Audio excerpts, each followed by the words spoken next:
Supreme court में जनहित याचिकाएं तो कई दाखिल होती हैं, लेकिन एक ऐसी जनहित याचिका आई है जो शायद इससे पहले दुनिया भर में कहीं नहीं आई होगी। वो है कुरान की 26 आयतों को रिमूव करने की याचिका। और हम बात कर रहे हैं, याचिकाकर्ता हमारे साथ हैं सैयद वसीम रिजवी। वसीम साहब, ये कौन सी 26 आयतें हैं जिसको आपने रिमूव करने की अर्जी लगाई है सुप्रीम कोर्ट में? गुहार।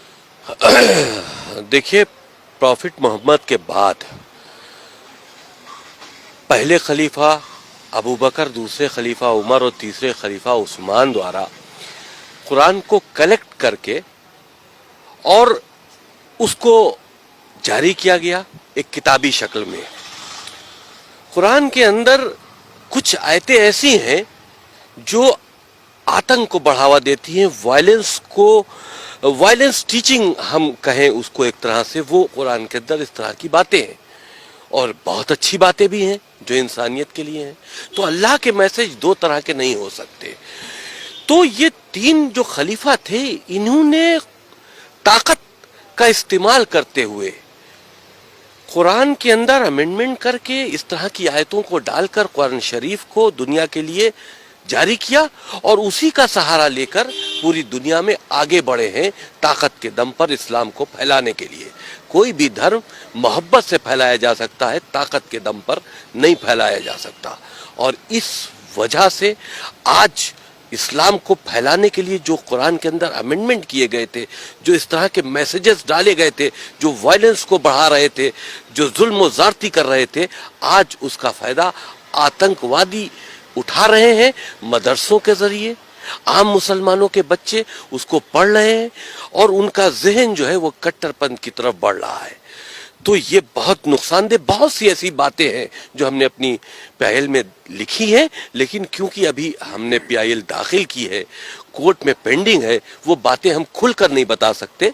लेकिन हमें उम्मीद है कि ये चीज़ें कोर्ट को इसमें इंटरफेरेंस करना चाहिए। हमारी देश की सुरक्षा से जुड़ा मामला है। इन 26 आयतें जो वायलेंस की टीचिंग है इस्लाम के अंदर, जो पूरी दुनिया में आतंक का सबब बनी हुई हैं, इनको कुरान से रिमूव होना चाहिए। आपको लगता है कि कोर्ट ऐसे संवेदनशील मामले में, जिसमें एक फेथ से जुड़ा हुआ मामला है, उसमें मुदाखलत करेगा? ये मामला फेथ से जुड़ा नहीं है। फेथ से जुड़ा हुआ होता है इंसानियत का मामला। किसी का कत्ल कर देना फेथ से जुड़ा मामला है।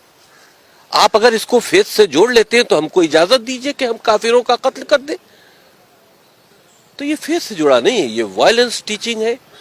ये एक तरह से आतंकी गतिविधियों में मुसलमान बच्चों को लिप्त करने की बात है और उसका सहारा कुरान मजीद से लिया जा रहा है।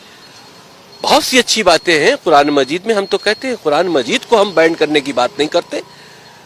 उसके अंदर जो वायरस खलीफाओं ने डाला है इस्लाम को आगे बढ़ाने के लिए ताकत के दम पर, उसको रिमूव करो, क्योंकि आज उसका गलत फायदा उठाया जा रहा है और मुसलमान बच्चों को आतंकवाद की तरफ लिया जाया जा रहा है। तो आपको लगता है कि जो किसी जमाने में इस्लाम की ताकत के बल पर इस्लाम को फैलाने की बात की जा रही थी, आज वही इस्लाम को कमजोर कर रहा है? जो बुनियादी शिक्षाएं हैं इस्लाम की इंसानियत के भले के लिए, जाहिर सी बात है, जिस वक्त ये कुरान के अंदर अमेंडमेंट करके इस तरह के अल्लाह के नाम से मैसेजेस डाले गए जो हमने चैलेंज किए हैं, उस वक्त तो उनका मकसद यही होगा कि हम इसको अपनी ताकत से जोड़े। अल्लाह के मैसेज के नाम पर जिहाद क्या है? ये उस वक्त जिहाद था कि इस्लाम को फैलाना था। आज वो जिहाद का गलत इस्तेमाल हो रहा है, आतंकवादी जिहाद का इस्तेमाल कर रहे हैं। तो उस वक्त तो इस्लाम का दायरा बढ़ाने के लिए ये काम किया गया था, लेकिन आज इस्लाम उसी से बदनाम हो रहा है। हमारे साथ सुधाकर द्विवेदी जी हैं, जिन्होंने ये सारी पिटीशन ड्राफ्ट भी की है और इसके बारे में इनके तकनीकी पहलुओं पे बात करते हैं कि इसमें आपने इसको संवैधानिक की जो मूल भावना है, जिसमें देश के खिलाफ हमला या देश पर हमला, देश की संप्रभुता, एकता और अखंडता पर, उसके साथ आपने देखिए, जो हमारा संविधान है वो प्रत्येक नागरिक को जो है प्रोटेक्शन देता है। तो उसी प्रोटेक्शन में जो है कोई भी ऐसी टीचिंग नहीं हो सकती जिससे कि आतंकवाद की पढ़ाई हो, जिससे कि आतंकवाद को एजुकेट किया जाए। तो ऐसे किसी भी धर्म में, ऐसा नहीं कि केवल मुस्लिम धर्म में, किसी भी धर्म में इस तरीके की कोई भी टीचिंग हो तो उसको चैलेंज किया जा सकता है।